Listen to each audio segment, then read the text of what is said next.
السلام عليكم ورحمة الله وبركاته. الحمد لله رب العالمين والعاقبة للمتقين ولا عدوان إلا على الظالمين والصلاة والسلام على أشرف الأنبياء والمرسلين وعلى آله وأصحابه أجمعين أما بعد. கண்ணியத்திற்குரிய சகோதர சகோதரிகளே, அல்லாஹுடைய உதவியால் சஹாபாக்களுடைய வரலாற்றையும் அந்த வரலாறுகள் தரக்கூடிய படிப்பினைகளையும் இந்த வகுப்பிலே நாம் தொடர்ச்சியாக பார்த்து கொண்டு வருகிறோம். அல்ஹம்துலில்லாஹ். அந்த வகையில் இன்றைய வகுப்பிலே மிக முக்கியமான ஒரு நபி தோழராகிய முஆத் இப்னு ஜபல் ரலியல்லாஹு அன்ஹு அவர்களை பற்றிய சில குறிப்புகளையும் சம்பவங்களையும் அதிலிருந்து நாம் பெற வேண்டிய படிப்பினைகளையும் முன்வைக்கலாம் என்று எண்ணுகின்றேன். முஆத் இப்னு ஜபல் ரலியல்லாஹு அன்ஹு என்கிற பெயர் பெரும்பாலும் முஸ்லிம்கள் மத்தியிலே பிரபல்யமான ஒரு பெயராக காணப்படுகிறது. இந்த முஆத் இப்னு ஜபல் ரலியல்லாஹு அன்ஹு அவர்கள் மதீனாவைச் சேர்ந்தவர், ஹஸ்ரஜ் கோத்திரத்தை சேர்ந்த ஒருவராக இருந்தவர். நபிகள் நாயகம் ஸல்லல்லாஹு அலைஹி வஸல்லம் அவர்கள் மக்காவில் இருக்கிற போது மதீனாவிலே இருந்து ஒரு கூட்டம் அவர்களை அக்கபா என்கிற இடத்தில் வந்து சந்திக்கிறது. முதலாவது அக்கபா சந்திப்பு ஒன்று இடம்பெறுகிறது. அதே போல அதற்கு அடுத்த வருடம் இரண்டாவது அக்கபா உடன்படிக்கை இடம்பெறுகிறது. அந்த இரண்டாவது அக்கபா உடன்படிக்கையில் கலந்து கொண்ட மதீனாவில் இருந்து வந்த நபித்தோழர்களுள் முஆத் இப்னு ஜபல் ரலியல்லாஹு அன்ஹு அவர்களும் ஒருவராக காணப்படுகிறார்கள். முஆத் இப்னு ஜபல் ரலியல்லாஹு அன்ஹு அவர்கள் ஹிஜ்ரி அதாவது இந்த ஹிஜ்ரத்துக்கு முதல் இஸ்லாத்தை ஏற்றுக்கொண்ட ஒருவராக இருக்கிறார். அவர் இஸ்லாத்தை ஏற்றுக்கொள்கிற போது அவருடைய வயது 18 என்பது மிக முக்கியமான ஒரு தகவலாகும். 18 வயதில் இஸ்லாத்தை ஏற்றுக்கொண்ட நிலையில்தான் அவர் அக்கபா உடன்படிக்கையிலே கலந்து கொள்கிறார். அந்த உடன்படிக்கைக்கு பிறகு நபிகள் நாயகம் ஸல்லல்லாஹு அலைஹி வஸல்லம் அவர்கள் முஸஅப் இப்னு உமைர் ரலியல்லாஹு அன்ஹு அவர்களை மதீனாவுக்கு அனுப்பி வைக்கிறார்கள். அங்கே முஸஅப் இப்னு உமைர் ரலியல்லாஹு அன்ஹு அவர்களோடு சேர்ந்து அல் குர்ஆனை கற்று அங்குள்ள மக்களுக்கு இந்த தூய மார்க்கத்தை எத்தி வைக்கிற பணியிலே முஆத் ரலியல்லாஹு அன்ஹு அவர்கள் மிக மும்முரமாக ஈடுபட்டார்கள் என்பதை வரலாறு நமக்கு சொல்லுகிறது. நபி ஸல்லல்லாஹு அலைஹி வஸல்லம் அவர்கள் மதீனாவுக்கு ஹிஜ்ரத் வருகிறார்கள் என்றதும் அவர்களோடு மிக நெருக்கமான உறவை பேண வேண்டும் என்ற ஆசையில் ஆர்வத்தோடு நபிகள் நாயகம் ஸல்லல்லாஹு அலைஹி வஸல்லம் அவர்களை எதிர்பார்த்திருந்தார். நபி ஸல்லல்லாஹு அலைஹி வஸல்லம் அவர்கள் மதீனாவுக்கு வந்து சேர்ந்ததும் அவர்களை மிக கடுமையாக உச்சகட்டமாக நேசிக்க ஆரம்பித்தார். நபிகள் நாயகம் ஸல்லல்லாஹு அலைஹி வஸல்லம் அவர்களும் அவரை நேசித்தார்கள். இதை பற்றி ஒரு சந்தர்ப்பத்திலே அவரிடம் சொன்னார்கள், முஆதே, அல்லாஹின் மீது சத்தியமாக நான் உன்னை நேசிக்கிறேன் என்று ரசூலுல்லாஹி அலைஹி வஸல்லம் அவர்கள் முஆதிடம் சொல்லிவிட்டு அவருக்கு ஒரு வசியத் செய்கிறார்கள்.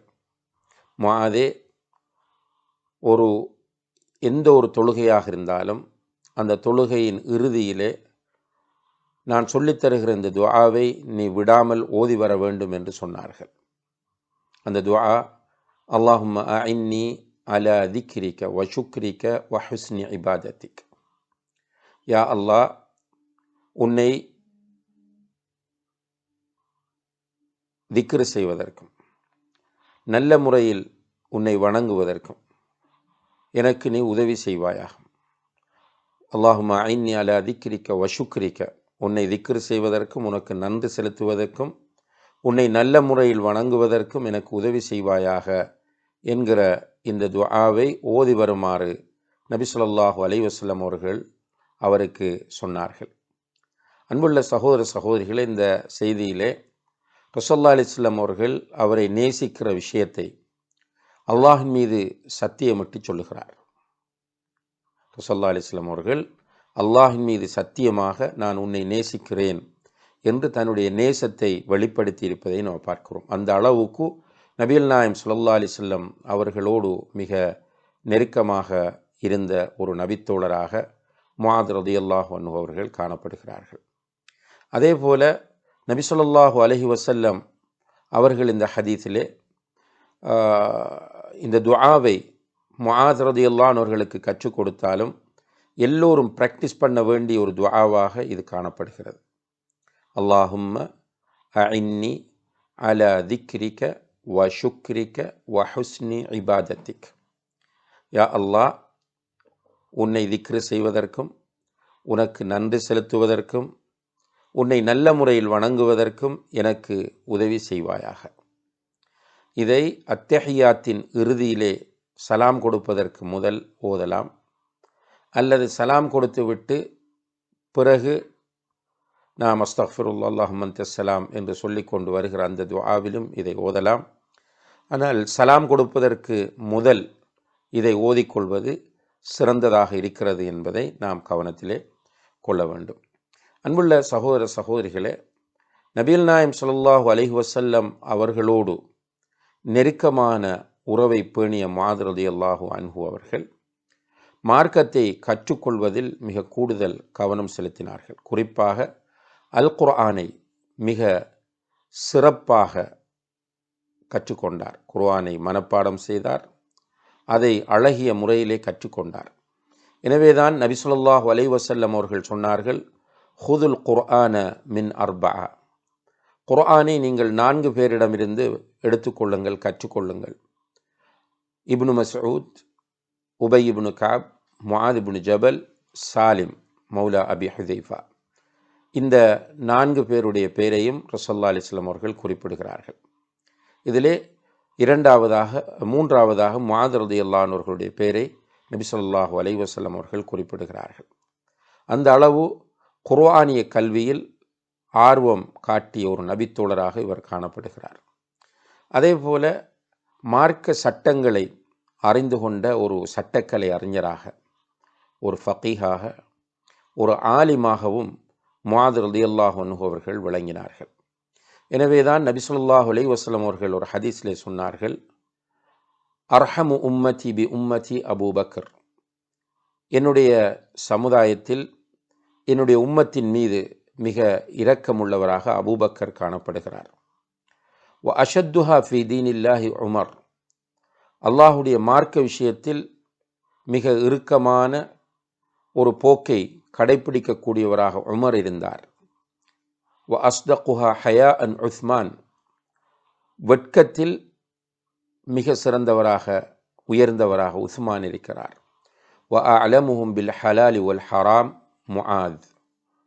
ஹலால் ஹராம் விஷயத்தை நன்கறிந்தவராக முஆத் ரலியல்லாஹு அன்ஹு அவர்கள் காணப்படுகிறார்கள். அதுபோல வ அஃப்ரதுஹும் ஸைத். ஃபராயித் சம்பந்தமான அதாவது வாரிசுரிமை சம்பந்தமான அறிவுள்ளவராக ஸைத் ரலியல்லாஹு அன்ஹு அவர்கள் காணப்படுகிறார்கள். வலிகுல்லி உம்மத்தின் அமீன். ஒவ்வொரு சமுதாயத்திற்கும் ஒரு நம்பிக்கையாளர் இருப்பார். வ அமீனு ஹாதிஹில் உம்மா அபு உபைதா. என்னுடைய சமுதாயத்தின் நம்பிக்கைக்கு பாத்திரமானவராக அபு உபைதா ரலியல்லாஹு அன்ஹு அவர்கள் காணப்படுகிறார்கள் என்று நபி ஸல்லல்லாஹு அலைஹி வஸல்லம் அவர்கள் அந்த ஹதீஸிலே குறிப்பிடுகிறார்கள். இதிலே வ அலமுஹும் பில் ஹலாலி வல் ஹராமி முஆத். ஹலால் ஹராம், மார்க்கத்தில் உள்ள ஹலால் ஹராம் பற்றிய பூரணமான மிக கூடுதலான அறிவுள்ள ஒருவராக முஆத் இருக்கிறார் என்று நபிகள் நாயம் ஸல்லல்லாஹு அலைஹி வஸல்லம் அவர்கள் முஆத் ரலியல்லாஹு அன்ஹு அவர்களை பற்றி சொல்லுகிறார்கள்.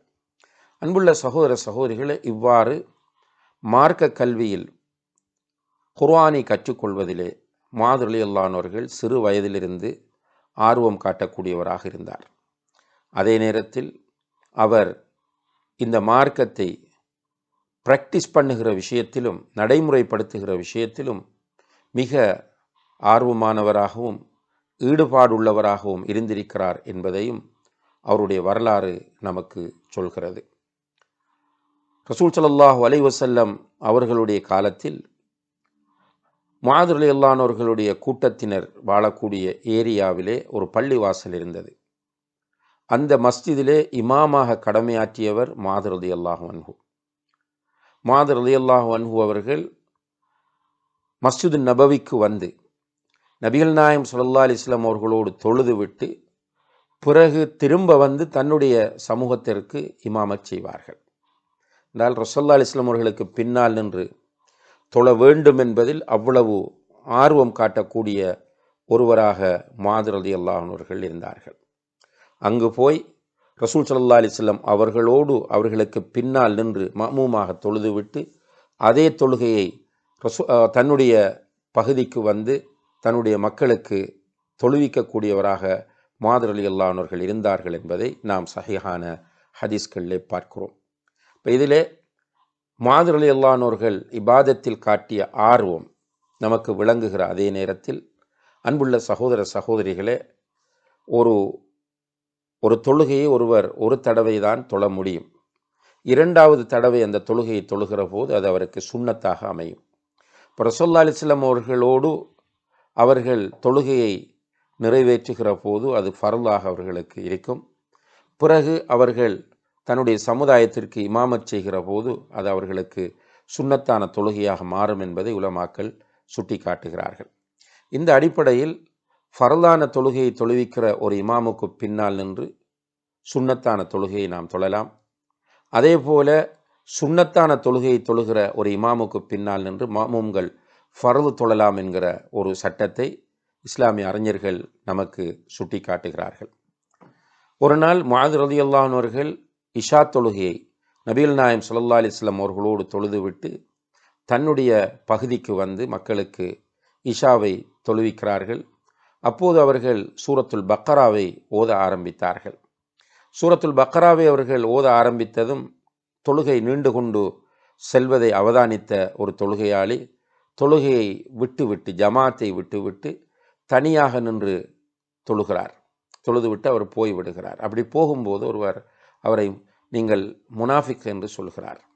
இந்த வார்த்தை அவருக்கு வேதனையை தந்த காரணத்தினால் நபிகள் நாயகம் ஸல்லல்லாஹு அலைஹி வஸல்லம் அவர்களிடத்தில் போய் சம்பவத்தை சொல்லுகிறார். நான் முஆது ரலியல்லாஹு அன்ஹு அவர்களுக்கு பின்னால் நின்று தொழுதேன். அவர் உங்களோடு தொழுதுவிட்டு உங்களோடு இஷாவை தொழுதுவிட்டு எங்களுக்கு வந்து தொழுவிக்கிற போது அவர் சூரத்துல் பக்கராவை ஓதினார். ஆனால் எனக்கு காலையிலே நிறைய வேலைகள் இருந்தன. நான் தோட்டத்துக்கு செல்ல வேண்டும், நீர் பாய்ச்ச வேண்டும், மற்ற வேலைகள் பார்க்க வேண்டும். எனவே இவருடைய தொழுகை நீண்டு கொண்டு செல்வது என்னால் சகிக்க முடியாமல் இருந்ததனால் நான் விட்டு தனியே தொழுதேன் என்று சொன்னபோது தனியாக தொழுதவரை அல்லாஹுடைய தூதர் ஸல்லல்லாஹு அலைஹி வஸல்லம் அவர்கள் கண்டிக்காமல் முஆது ரலியல்லாஹு அன்ஹு அவர்களை கண்டிக்கிறார்கள். அஃபத்தானுன் அன்த யா முஆத், அஃபத்தானுன் அன்த யா முஆத், முஆதே நீ ஃபித்னாக்காரனா என்று கேட்டுவிட்டு சொன்னார்கள், நீங்கள் தொழுவிக்கும் போது சிறிய சூறாக்களை சப்பிஸ்ம ரப்பிக்கல் அலா வல்லைலி இதா யக்ஷா போன்ற சூறாக்களை நீங்கள் ஓதி தொழுவீங்கள். பின்னால் உங்களுக்கு பின்னால் தேவையுள்ளவர்கள், வயோதிபர்கள், சிறுவர்கள் என்று பலரும் நிற்பார்கள். எனவே இமாமாக நிற்கிற போது நீங்கள் கடுமையாக தொழுகையை நீட்ட வேண்டாம் என்கிற ஒரு வழிகாட்டலை முஆது ரலியல்லாஹு அன்ஹு அவர்களுக்கு வழங்கினார்கள் என்பதை நாம் பார்க்கிறோம். இங்கே முஆது ரலியல்லாஹு அன்ஹு அவர்கள் இபாதத்தில் காட்டிய அந்த ஆர்வம் நமக்கு மிக முக்கியமான ஒரு படிப்பினையாக அமைகிறது. அதே போல நபிகள் நாயகம் ஸல்லல்லாஹு அலைஹி வஸல்லம் அவர்களோடு சேர்ந்து ஜிஹாதுகளில் ஈடுபடுவதிலும் முஆது ரலியல்லாஹு அன்ஹு அவர்கள் மிக கூடுதல் கவனம் செலுத்தியிருக்கிறார்கள். அந்த வகையிலே பத்ர் யுத்தத்திலே அவர்கள் கலந்து கொள்கிற போது அவர்களுக்கு 20 அல்லது 21 வயது தான் இருந்தது. இப்போ 18 வயதில் அக்கபா உடன்படிக்கையின் போது இஸ்லாத்தை ஏற்றுக்கொள்கிறார். பிறகு அவர் அந்த அக்கபா உடன்படிக்கைக்கு பிறகு ஸல்லல்லாஹு அலைஹி வஸல்லம் அவர்கள் ஹிஜ்ரத் வருகிறார்கள். ஹிஜ்ரத் வந்து ஹிஜ்ரி 2ஆம் ஆண்டு பத்ர் யுத்தம் நடக்கிறது. அந்த யுத்தத்திலே இவர் கலந்து கொள்கிறார். அப்போது அவருக்கு வயது 20 அல்லது 21 இருக்கும். அதுபோல நபிகள் நாயகம் ஸல்லல்லாஹு அலைஹி வஸல்லம் அவர்கள் கலந்து கொண்ட யுத்தங்களிலெல்லாம் முஆது ரலியல்லாஹு அன்ஹு அவர்களும் கலந்து கொண்டார்கள் என்பதை நாம் வரலாற்றிலே காணக்கூடியதாக இருக்கிறது. இந்த முஆது ரலியல்லாஹு அன்ஹு அவர்கள் இவ்வாறு ஜிஹாதில் ஈடுபாடு காட்டியது போல தஅவாவில் மார்க்க பிரச்சார பணியில் மிக மும்முரமாக ஆர்வத்தோடு விருப்பத்தோடு ஈடுபட்ட ஒரு நபித்தோழராக காணப்படுகிறார்கள். எனவேதான் நபிகள் நாயகம் ஸல்லல்லாஹு அலைஹி வஸல்லம் அவர்களை யமனுக்கு தாயியாக அனுப்பி வைத்தார்கள். அதுபோன்று வேறு சில இடங்களுக்கும் தாயியாக அனுப்பி வைத்தார்கள் என்பதை பார்க்கிறோம். யமனுக்கு தாயியாக அனுப்புகிற போது நபிகள் நாயகம் ஸல்லல்லாஹு அலைஹி வஸல்லம் அவர்கள் அவருக்கு நிறைய உபதேசங்கள் செய்து அனுப்புகிறார்கள். நீ போகிற சமுதாயம் இப்படிப்பட்டது, அந்த சமுதாயத்தோடு நீ இவ்வாறு தான் நடந்து கொள்ள வேண்டும் என்கிற ஒரு அழகான வழிகாட்டலை முஆத் ரலியல்லாஹு அன்ஹு அவர்களுக்கு வழங்கினார்கள். அதாவது ஒரு தாவாவுக்கு செல்கிற ஒருவருக்கு நாம் யாருக்கு தாவா செய்கிறோம் என்கிற அந்த அறிவு இருக்க வேண்டும் என்பதை நபி ஸல்லல்லாஹு அலைஹி வஸல்லம் அவர்கள் முஆதுக்கு சுட்டி காட்டினார்கள்.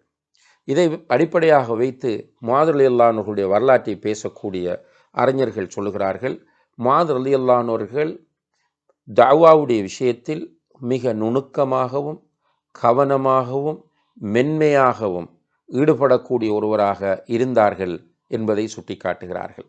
இப்போ தாவா பணியில் ஈடுபடுகிற ஒவ்வொரு தாயியும் முஆத் ரலியல்லாஹு அன்ஹு அவர்களை ஒரு முன்மாதிரியாக கொள்ள வேண்டிய தேவை இருக்கிறது என்பதை நாம் புரிய வேண்டும். நபி ஸல்லல்லாஹு அலைஹி வஸல்லம் அவர்கள் முஆத் ரலியல்லாஹு அன்ஹு அவர்களை யமனுக்கு அனுப்புகிற போது அவரை அவருடைய வாகனத்தில் ஏற்றிவிட்டு நபி ஸல்லல்லாஹு அலைஹி வஸல்லம் அவர்கள் அந்த வாகனத்துக்கு பின்னால் அல்லது பக்கத்திலே நடந்து கொண்டு முஆத் ரலியல்லாஹு அன்ஹு அவர்களுக்கு சில அட்வைஸ்கள் பண்ணுகிறார்கள். அப்படி பண்ணி இறுதியிலே சொன்னார்கள், முஆதே, நீ யமனுக்கு போகிறாய், சில நேரம் நீ திரும்பி வரும்போது என்னை நீ சந்திக்க முடியாமல் போகலாம், என்னுடைய கபருக்கும் மஸ்ஜிதுக்கும் இடையில் நீ போகக்கூடிய ஒரு சூழ்நிலை உருவாகி இருக்கலாம் என்று தன்னுடைய மரணம் நெருங்குவதை மறைமுகமாக நபி ஸல்லல்லாஹு அலைஹி வஸல்லம் அவர்கள் முஆத் ரலியல்லாஹு அன்ஹு அவர்களுக்கு சுட்டி காட்டிய போது முஆத் ரலியல்லாஹு அன்ஹு அவர்கள் அடக்க முடியாமல் மிக கடுமையாக அழுதுவிட்டு விடைபெற்று சென்றார்கள் என்பதை நாம் பார்க்கிறோம். அதே போல யமனுக்கு போய் அவர்கள் தன் மீது சுமத்தப்பட்ட அந்த தாவா பணியை முடித்துவிட்டு மதீனாவுக்கு திரும்பிய போது அவர்கள் ரசூல் ஸல்லல்லாஹு அலைஹி வஸல்லம் அவர்களை சந்திக்க முடியாத ஒரு சூழ்நிலை இருந்ததை நாம் பார்க்கிறோம். ரசூலுல்லாஹி அலைஹி வஸல்லம் அவர்கள் வஃபாத்தாகி விட்டார்கள். அதேபோல அன்புள்ள சகோதர சகோதரிகளே, முஆத் ரலியல்லாஹு அன்ஹு அவர்கள் உமர் ரலியல்லாஹு அன்ஹு அவர்களுடைய காலத்திலே ஷாமுக்கு அனுப்பப்படுகிறார்கள். அங்கு சில பொறுப்புகள் அவர்களுக்கு ஒப்படைக்கப்படுகின்றன. ஷாமிலே அவர்கள் யர்மூக் என்கிற யுத்தத்திலே கலந்து கொள்கிறார்கள். அந்த யுத்தத்திலே அவர்கள் கலந்து கொண்டிருக்கிற போது ஷாமுக்கு பொறுப்பாளராக நியமிக்கப்பட்டிருந்த அபூ உபைதா அல் ஜர்ராஹ் ரலியல்லாஹு அன்ஹு அவர்கள் மரணித்து விடுகிறார்கள். அவர்களுக்கு பிறகு முஆத் ரலியல்லாஹு அன்ஹு அவர்கள் அங்கு கவர்னராக நியமிக்கப்பட்டார்கள். அந்த காலப்பகுதியிலே அபூ உபைதா ரலியல்லாஹு அன்ஹு அவர்கள் மரணிக்கிற காலத்தில் தாஊன் அம்வாஸ் என்று சொல்லக்கூடிய ஒரு பிளேக் நோய் அந்த பகுதியை ஆக்கிரமித்திருந்தது. அந்த நோய் காரணமாகத்தான் அபூ உபைதா ரலியல்லாஹு அன்ஹு அவர்கள் வஃபாத்தானார்கள். அவர்களுடைய வஃபாத்தை தொடர்ந்து முஆத் இப்னு ஜபல் ரலியல்லாஹு அன்ஹு அவர்கள் வாலியாக கவர்னராக நியமிக்கப்பட்டு அவர்களும் அவர்களுடைய மனைவியும் அவர்களுடைய 2 பிள்ளைகளும் முஆத் ரலியல்லாஹு அன்ஹு அவர்களும் முஆத் ரலியல்லாஹு அன்ஹு அவர்களுடைய மனைவியும் அவர்களுடைய 2 பிள்ளைகளும் ஷாமிலே ஏற்பட்ட அந்த தாஊன் அம்வாஸ் என்கிற அந்த பிளேக் நோயினால் பாதிக்கப்பட்டு வஃபாத்தாகிறார்கள். இந்த நேரத்தில் அவர்கள் வஃபாத்தாகும்போது முஆத் ரலியல்லாஹு அன்ஹு அவர்களுக்கு 33 அல்லது 34 வயதுகள் இருந்தன என்பதை உலமாக்கள் வரலாற்றாசிரியர்கள் சுட்டி காட்டுகிறார்கள். ஹிஜ்ரி 17 அல்லது 18ஆம் ஆண்டு தான் முஆத் ரலியல்லாஹு அன்ஹு அவர்கள் ஜோர்டானிலே அந்த ஷாம் பிரதேசத்தில் இப்போ நம்ம சொல்லக்கூடிய ஜோர்தான் என்கிற அந்த பகுதியிலே அவர்கள் வஃபாத்தாகிறார்கள். அவர்களுடைய கபர் ஜோர்தானிலே இன்னும் இருப்பதாக நாம் அறிகிறோம். அன்புள்ள சகோதர சகோதரிகளே, முஆத் ரலியல்லாஹு அன்ஹு அவர்களை பற்றிய பல குறிப்புகள் வரலாற்று நூல்களிலே காணப்படுகின்றன. அதே போல ரசூல் ஸல்லல்லாஹு அலைஹி வஸல்லம் அவர்களோடு உள்ள பல சம்பவங்கள், பல நிகழ்வுகள் முஆத் ரலியல்லாஹு அன்ஹு அவர்கள் தொடர்பாக ஹதீஸ் கிதாபுகளிலும் பதிவு செய்யப்பட்டிருக்கிறது. அவை அனைத்தையும் கூறுவதற்குரிய இடமாக இது நிச்சயமாக இல்லை. ஒரு சில தகவல்களை இங்கே நாம் உங்களோடு பகிர்ந்திருக்கிறோம். இதிலே மிக பிரதானமாக நாம் காண வேண்டிய ஒரு முக்கியமான அம்சம்தான் முஆத் ரலியல்லாஹு அவர்கள் 18 வயதில் இஸ்லாத்தை ஏற்றுக்கொள்கிறார். 33 அல்லது 34 வயதிலே அவர் வஃபாத்தாகிறார்.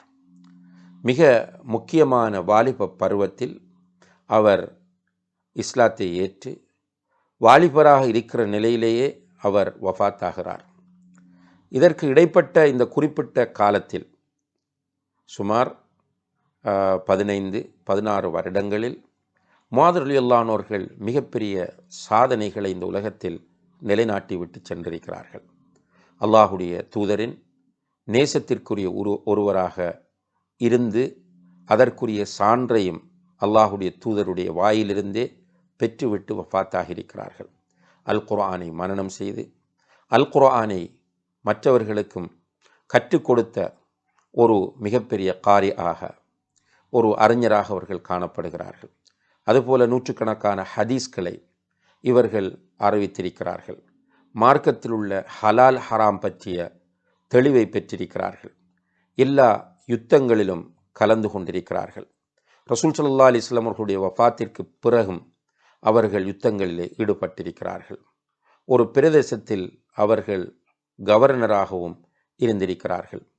அப்போ ஒரு பேணுதலான ஒரு நபித்தோழராக, அல்லாஹுடைய தூதரின் அன்பை பெற்ற நபித்தோழராக, அல் குர்ஆனை மனனம் செய்த நபித்தோழராக, ஹதீஸை மனப்பாடம் செய்த ஒரு நபித்தோழராக, ஹலால் ஹராம் பற்றிய தெளிவுள்ள ஒரு நபித்தோழராக, ஜிஹாதுகளிலே கலந்து கொண்ட ஒரு நபித்தோழராக, ஒரு கவர்னராக என்று பல பாத்திரங்களை இந்த குறிப்பிட்ட காலத்திற்குள் முஆத் ரலியல்லாஹு அவர்கள் அனுபவித்திருக்கிறார்கள், மேற்கொண்டிருக்கிறார்கள் என்பதை நாம் அறிகிற போது, இன்று நம்முடைய சமுதாயத்தில் உள்ள வாலிபர்கள் இலக்கில்லாமல் தடுமாறி திசை மாறிக்கொண்டிருப்பவர்கள் இந்த முஆத் ரலியல்லாஹு அவர்களுடைய வரலாற்றை வைத்து சிறப்பான பாடங்களை பெற்றுக்கொள்ள வேண்டிய தேவை இருக்கிறது. உண்மையிலே அன்புள்ள சகோதர சகோதரிகளே, அல்லாஹு தஆலா மனிதனுக்கு வழங்கக்கூடிய ஆயுளில் அவனுடைய வாலிப பருவம் என்பது மிக முக்கியமான ஒன்றாகும். இந்த வாலிப பருவத்தை அல்லாஹுக்கு பொருத்தமான முறையில் கழிக்க வேண்டும் என்பதுதான் அல்லாஹுடைய நாட்டமாகவும் எதிர்பார்ப்பமாகவும் இருக்கிறது. ஆனால் அதிகமான வாலிபர்கள் அந்த வயதை ஜாஹிலியத்திலே கழித்து அந்த முக்கியமான பருவத்தை நாசமாக்கி கொள்வதை நாம் பார்க்கிறோம். எனவே முஆத் ரலியல்லாஹு அவர்களுடைய இந்த வாழ்க்கை வரலாற்றை நாம் படிக்கிற போது நம்முடைய வீட்டில், நம்முடைய குடும்பத்தில், நம்முடைய சூழலில், நம்முடைய சமூகத்தில் வளரக்கூடிய வாலிபர்களை இந்த அடிப்படையில் வளர்த்தெடுப்பதற்கு நாம் முயற்சி செய்ய வேண்டும் என்கிற மிக பிரதானமான ஒரு பாடத்தை இந்த சந்தர்ப்பத்திலே நாம் எல்லோரும் கற்றுக்கொள்ள கடமைப்பட்டிருக்கிறோம். கல்வியை தேடுவது, அதை கொண்டு அமல் செய்வது, அதன் பக்கம் மக்களை அழைப்பது என்கிற மிக முக்கியமான அனைத்து பணிகளையும் முஆத் ரலியல்லாஹு அவர்கள் தன்னுடைய வாலிப பருவத்தில் செய்து வாலிப பருவத்திலேயே வஃபாத்தாகி இருக்கிறார்கள். அல்லாஹு தஆலா அவர்களை பொருந்திக் கொள்வானாக. எனவே இந்த வரலாறு நம் எல்லோருக்கும் ஒரு நல்ல பாடமாகவும் முன்மாதிரியாகவும் அமையும் என்பதிலே எந்தவிதமான சந்தேகங்களும் கிடையாது. எல்லாம் வல்ல அல்லாஹு தஆலா அப்படியான எல்லா பாடங்களையும் படிப்பினைகளையும் அவர்களுடைய வரலாற்றிலிருந்து நம் அனைவருக்கும் தந்தருள்வானாக. அவர்களை பற்றி இன்னும் அதிகமாக படிப்பதற்கும் அல்லாஹு தஆலா நம் எல்லோருக்கும் தௌஃபீக் செய்வானாக. وآخر دعوانا أن الحمد لله رب العالمين والسلام عليكم ورحمة الله وبركاته. سبحانك اللهم وبحمدك أشهد أن لا إله إلا أنت أستغفرك وأتوب إليك.